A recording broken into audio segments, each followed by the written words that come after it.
Assalamualaikum warahmatullahi wabarakatuh. Balik lagi sama Mama Jobi ya. Di sini Mama Jobi mau menerangkan tentang yang di atas ini ya, Brandon Christopher Reisner ya, yang tega membunuh dan memutilasi ya, itu sahabatnya sendiri, itu Aaron William Davis ya.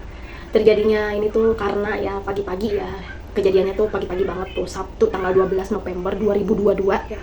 Itu polisi atau petugas ya di sana, itu officer kayak sheriff kayak gitu ya, dia itu lagi berpatroli ya. Di sana banyak banget kan, karena kejadiannya ya akhir-akhir ini banyak banget penjahat gitu, jadinya para officer di sana itu atau sheriff di sana itu patroli dan ternyata menemukan sebuah mobil ya, yaitu Toyota Prius yang warnanya biru ya, ada di parit atau sungai kecil gitu ya.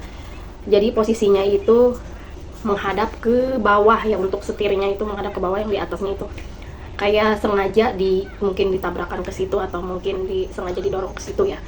Itu punyanya Aaron William Davis yang dilacak dari plat nomornya ya. Dan itu dia tuh mungkin menemui pacarnya ya di Alabama, sekitaran situ ya, Idaho. Dia itu di Universitas BYU ya, baru lulus itu Idaho ya, BYU Idaho.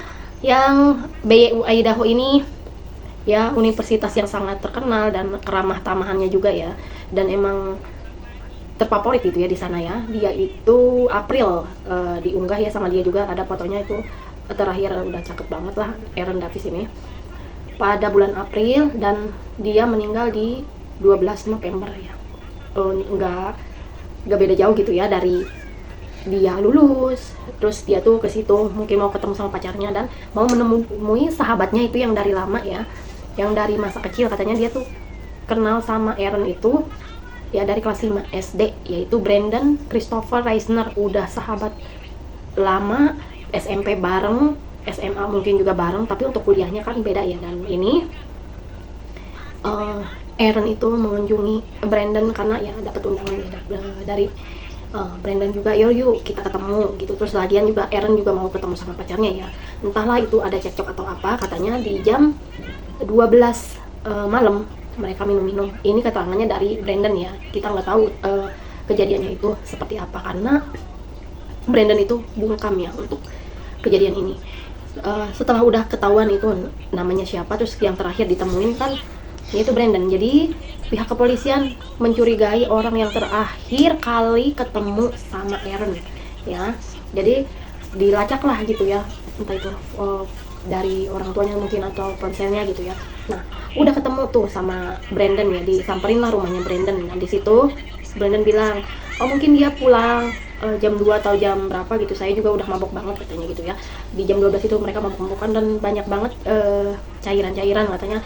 Jadi itu mungkin muntah-muntah, emang iya banyak banget di karpet katanya muntahannya dari Aaron katanya gitu. Terus sama ya polisi tuh ditanya-tanya terus, oh ya bolehkah aku mengecek rumahmu, kamarmu katanya gitu, saya mau melihat gitu ya, apakah muntahannya masih ada. Iya, dan polisi pun ya, petugas yang di sana pun mengecek ke sana. Itu ada beberapa orang ya yang masuk ke situ.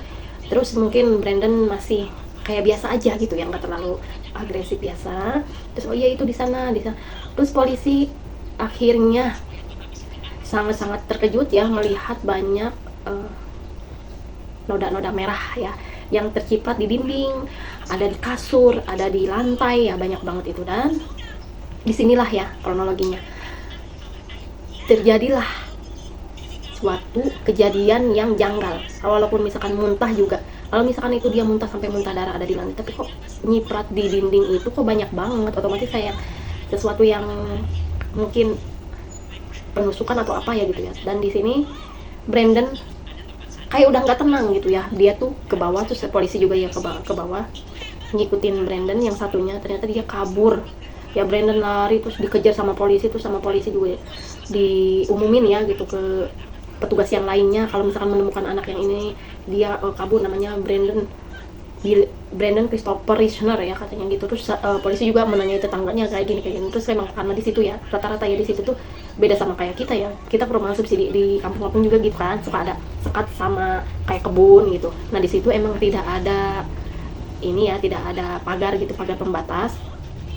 Tapi di situ yang dilaluin sama ini ya, ada sih, ada pagarnya gitu ya, pagarnya tuh kayak setinggi pinggang gitu ya, jadi bisa dilompatin sama Brandon dan akhirnya kabur. Jadi emang di rumahnya itu tidak ada pagar itu. Terus dia kan lari itu sama polisi, dikejar, terus ketemu lagi sama mungkin rumah tetangga ada pagarnya, dia lari sampai ketemulah di 6 jam kemudian, buron selama 6 jam. Karena kenapa?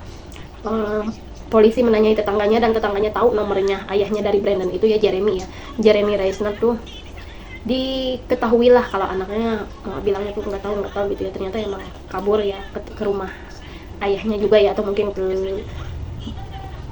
ke rumah ininya ya, ayahnya kan udah bercerai gitu ya sama ibunya ini, sama sekarang lagi menjalin hubungan sama Rachel, atau mungkin ke rumahnya Rachel ya sama ayahnya ini tuh. Di situ awalnya bersifat kooperatif banget gitu ayahnya, ternyata setelah mengetahui isi percakapan handphone dari anaknya sama Aaron, dan itu diketahui mungkin bisa jadi memberatkan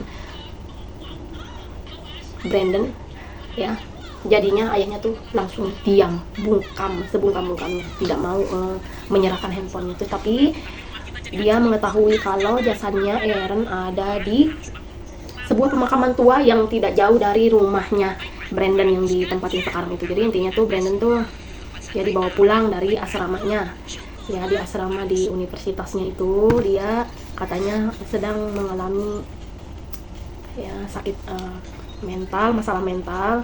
Dia tidak mau sekolah, mungkin dia di sananya juga pengennya tuh, kalau ke ayahnya bilangnya pengen bunuh diri gitu, atau suicide gitu ya. Tapi polisi sama tim yang lainnya menginvestigasi dia, udah menanyai dia, ternyata tidak ada gangguan itu ya pada dia. Itu sengaja aja buat mengalibi aja ya, jadi alibi biar dia tidak dihukumnya yang berat ya. Tapi karena ini fatal banget ya, dia sudah mengetahui bahwa anaknya sebagai pembunuh dan jasadnya Aaron ditemukan telah terbagi-bagi atau terpotong.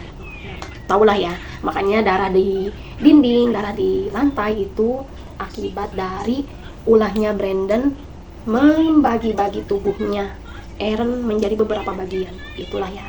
Tapi di situ juga di kamarnya tuh banyak banget cairan kimia, entah itu apa ya, sama alkohol. Katanya alkoholnya itu minta dibelikan sama ini nih ya, Brandon membelikannya, tapi yang nyuruh itu katanya Aaron. Ini juga nggak tahu ya, nggak pasti gitu ya untuk yang alkohol itu ya.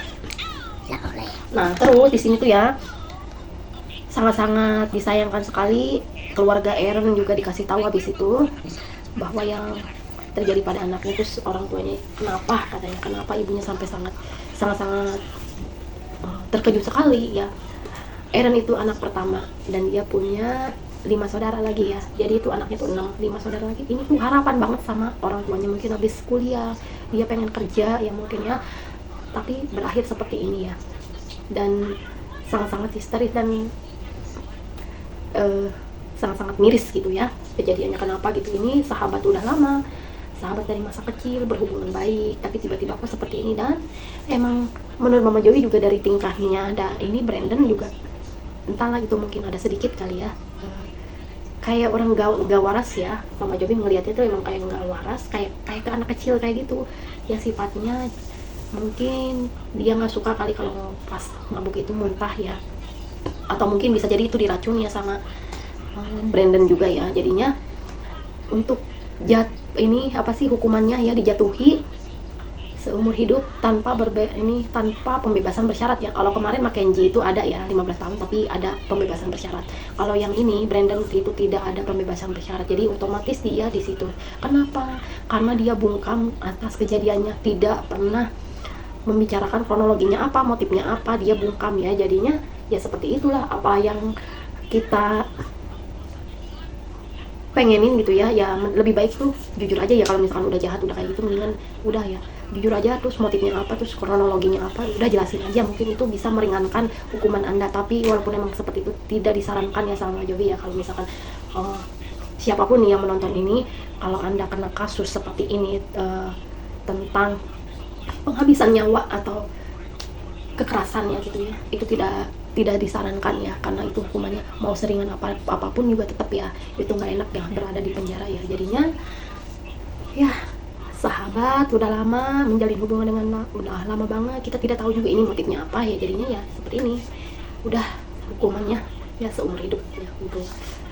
Ini orang tuanya juga mungkin kecewa juga ya, soalnya ini kan anak satu-satunya, dan lagi-lagi penjahatnya ini anak satu-satunya ya, anak satu-satunya yang disayang, dan emang keluarganya juga udah bercerai gitu ya. Untuk Jeremy sama mantan istrinya atau ibunya dari Brandon juga udah bercerai, dan Rachel itu adalah ibu tirinya juga ya. Jadinya mereka udah berpisah gitu ya, udah lama.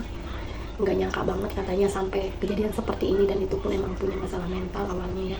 Makanya hati-hati banget ini yang udah punya masalah-masalah seperti itu. Kata ayahnya dia punya OCD juga atau Rett juga katanya gitu ya. Tapi bisa jadi ini alibi doang gitu ya. Jadinya ya seperti ini ya.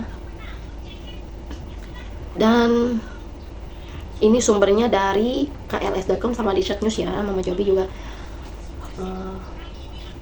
menginformasikan ini tuh. Maaf ya kalau banyak kekurangannya, dan banyak banget kasus-kasus seperti ini di luar sana ya, apalagi di Indonesia nih yang akhir-akhir ini ya, banyak banget kasus pembunuhan soal ekonomi, soal cinta segitiga, tapi ini persahabatan udah lama, nggak tahu ini motifnya apa sampai tega melakukan seperti ini ya untuk Brandon. Pokoknya inilah hukuman dari Tuhan lah, dari negara juga ya untuk Anda, dan semoga Aaron juga tenang di surga sana ya. Dan Bang Jobi juga pesen sama orang-orang ya, hati-hati ya, olahlah emosi Anda ya. Semoga kita dijauhkan dari hal-hal buruk ya. Udah segitu aja ya, terima kasih. Wassalamualaikum warahmatullahi wabarakatuh. Jangan lupa subscribe ya, sama follow, terus like dan komen kalau misalkan ada yang kurang ya.